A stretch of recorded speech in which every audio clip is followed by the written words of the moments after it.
तो भाई लोग, तो कैसे हो आप लोग। आप सभी का फिर से स्वागत है मेरे आज के वीडियो में। तो गाइस, आज के वीडियो में हम देखने वाले हैं कि रेस्ट और ग्राफ क्यूएल में डिफरेंस क्या है। हम आज के वीडियो में देखने वाले हैं कि रेस्ट का मतलब क्या होता है, ग्राफ क्यूएल का मतलब क्या होता है, एपीआईज क्या होती है और एज अ बिगिनर और एज अ इंटरमीडिएट डेवलपर आपको क्या यूज़ करना चाहिए। तो चलिए गाइस, आज के वीडियो की शुरुआत करते हैं। तो जैसे कि आप मेरी कंप्यूटर स्क्रीन पर देख सकते हो, मैंने सबसे पहले यहाँ पर लिखा है एपीआई। तो देखिए गाइस, एपीआई का सिंपल मीनिंग क्या होता है हम सबसे पहले देखते हैं। And API application program interface, API का full form and application program interface is a set of rules that allow different software applications to communicate and share data with each other.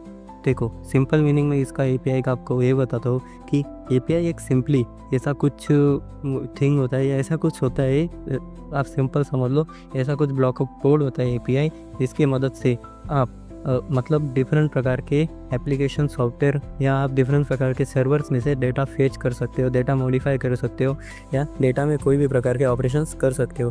तो यही सिंपली एपीआई का मतलब होता है।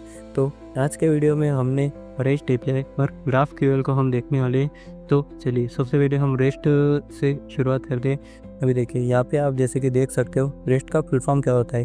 तो rest का full form representational state transfer होता है। अभी रेस्ट का एक्चुअल डेफिनेशन क्या होती है वो अभी हम देखते हैं। REST API is a way for apps to communicate using simple URL and HTTP methods like get, post और चेंज द डेटा।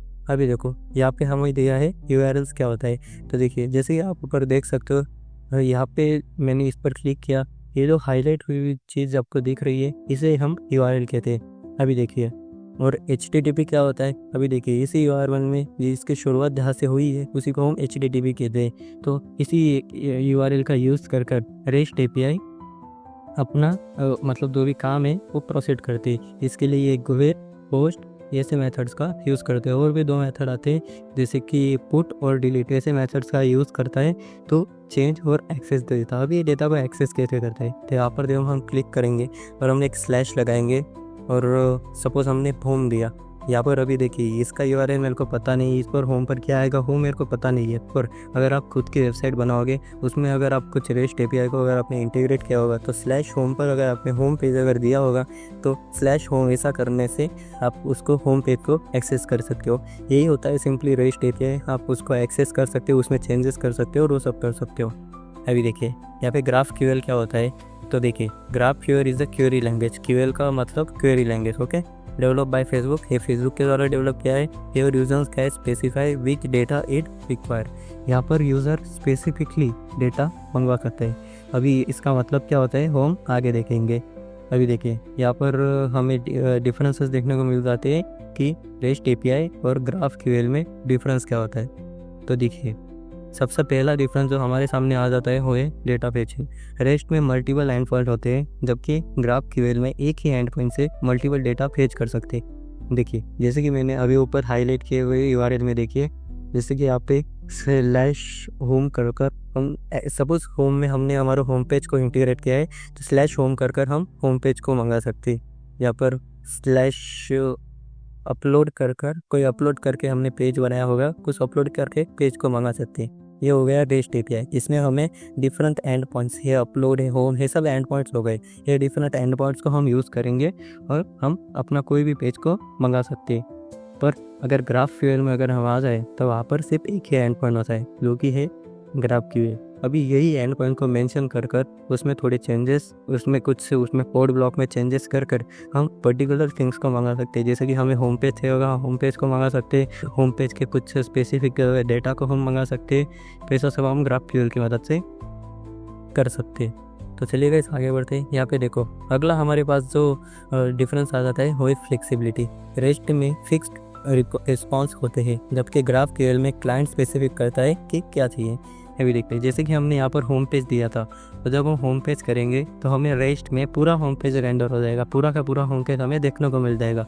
पर अगर आप ग्राफ क्यूएल यूज़ करते हो, वहाँ पर आप होम तो नहीं यूज़ कर रहे हो, वहाँ पर आप ग्राफ क्यूएल यूज़ करोगे। अगर आप ग्राफ क्यूएल अगर यूज़ करोगे, तो वो जो ग्राफ क्यूएल है उसकी मदद से आप होम पेज का स्पेसिफिक डेटा मंगा सकते हो। पूरा होम पेज रेंडर नहीं होगा, उसका आप सपोज नया बार मंगाना है, आपको नया बार मंगा सकते हो। इसीलिए वो फ्लेक्सिबिलिटी प्रोवाइड करता है रेस्ट में वो फ्लेक्सिबिलिटी लैक करती है। अभी देखो लर्निंग को, रेस्ट है तो बिगिनर के लिए ईजी है और ग्राफ क्यूएल थोड़ा कॉम्प्लेक्स और ज़्यादा पावरफुल हो जाता है। बेसिकली ग्राफ क्यूएल बहुत ज़्यादा यूज़फुल और बहुत ही ज़्यादा वो मतलब पावरफुल टूल है, पर बिगिनर्स के लिए वो थोड़ा समझना प्रॉब्लमेटिक हो जाता है। अभी कैशिंग कैश मेमोरी तो आपको पता ही होगा। कैश मेमोरी सिंपली वो मेमोरी होती है जिसमें टेम्पररी डेटा स्टोर होता है। अभी देखिए जो रेस्ट होता है वो HTTP कैशिंग का यूज़ करता है, जबकि ग्राफ क्यूएल में कस्टम कैशिंग सॉल्यूशन की ज़रूरत होती है। अभी देखो अगर हम रेस्ट API का यूज़ कर यहाँ पर एंड पॉइंट में चेंजेस कर अगर होम पेज को ही बार बार रेंडर कर रहे हैं तो नेक्स्ट टाइम जब वो होम पेज को रेंडर करेंगे तो वो डेटा हमारा कैश में पड़ा होगा, वहाँ से वो जल्दी रेंडर हो जाएगा। पर ग्राफ क्यूएल का अगर हम यूज़ कर रहे हैं तो वहाँ पर हमें कस्टम डेटा को मतलब हम मंगाते, तो इसलिए वहाँ पर हम कैशिंग का यूज़ नहीं कर सकते। उसके लिए फिर हमें कस्टम कोई सॉल्यूशन या कोई थर्ड पार्टी सॉल्यूशन का यूज़ करना पड़ता है। अभी देखिए टूलिंग में अगर हम आ जाएँ तो रेस्ट का जो इकोसिस्टम होता है वो मैच्योर होता है और ग्राफ क्यूएल का जो इकोसिस्टम होता है वो रैपिडली ग्रो कर रहा है। रेस्ट है बहुत पुरानी है और ग्राफ क्यूएल अभी नहीं है, फिर वो भी बहुत पुरानी है, पर वो भी वो डेवलपमेंट फेज़ है, अभी वो ग्रोइंग फेज़ में है। अभी फेसबुक उसको डेवलप कर रहा है और वो ओपन है, इसीलिए ग्राफ क्यूएल का जो इकोसिस्टम है वो भी रैपिडली अभी ग्रो कर रहा है। अभी अगर हमें फाइनल एडवाइस लेनी होगी, अगर कोई न्यू लर्नर है तो उसे रेस्ट API सबसे पहले लर्न करनी चाहिए। उसके बाद अगर उसको थोड़ा एक्सपीरियंस अगर रेस्ट API में गेन कर ले तो ग्राफ क्यूएल पर जा सकते हैं। तो यही था गाइस हमारा आज का वीडियो। अगर आपको हमारे वीडियोस पसंद आए तो लाइक कीजिए हमारे वीडियोस को, हमारे चैनल को सब्सक्राइब कीजिए और ऐसे ही वीडियो को देखने के लिए बेल नोटिफिकेशन को ऑन कर दिए। चलिए गाइस इस वीडियो को कंक्लूड कर दें, तब तक के लिए गुड बाय।